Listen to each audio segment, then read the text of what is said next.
Hello ખેડૂત મિત્રો, કેમ છો? આજના 10 મોટા સમાચાર જોઈએ. 1. હવામાનમાં બદલાવ.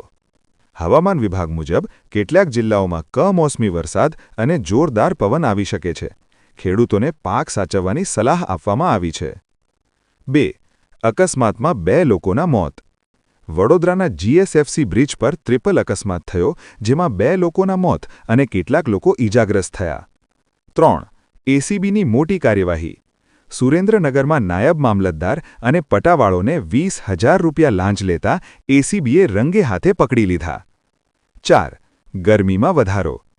અમદાવાદ સહિત ઘણા શહેરોમાં તાપમાન 40 ડિગ્રી સેલ્સિયસ નજીક પહોંચ્યું, જેના કારણે લોકો ગરમીથી પરેશાન છે. 5. સ્થાનિક સ્વરાજ્ય ચૂંટણી. ગુજરાતમાં આવનારી સ્થાનિક સ્વરાજ્ય ચૂંટણીને લઈને રાજકીય પક્ષો દ્વારા તૈયારી શરૂ થઈ ગઈ છે. 6. રસ્તા અકસ્માતોમાં વધારો. છેલ્લા કેટલાક દિવસોમાં રાજ્યમાં રસ્તા અકસ્માતોના બનાવોમાં વધારો જોવા મળી રહ્યો છે. 7. ખેડૂતો માટે મહત્વની સૂચના. સરકાર દ્વારા ખેડૂતોને પાક વીમા યોજના અને સહાય માટે અરજી કરવાની સૂચના આપવામાં આવી છે. 8.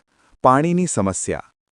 કેટલાક ગ્રામ્ય વિસ્તારોમાં પાણીની તંગી વધતા લોકો મુશ્કેલી અનુભવી રહ્યા છે. 9. પોલીસની ખાસ ચેકિંગ.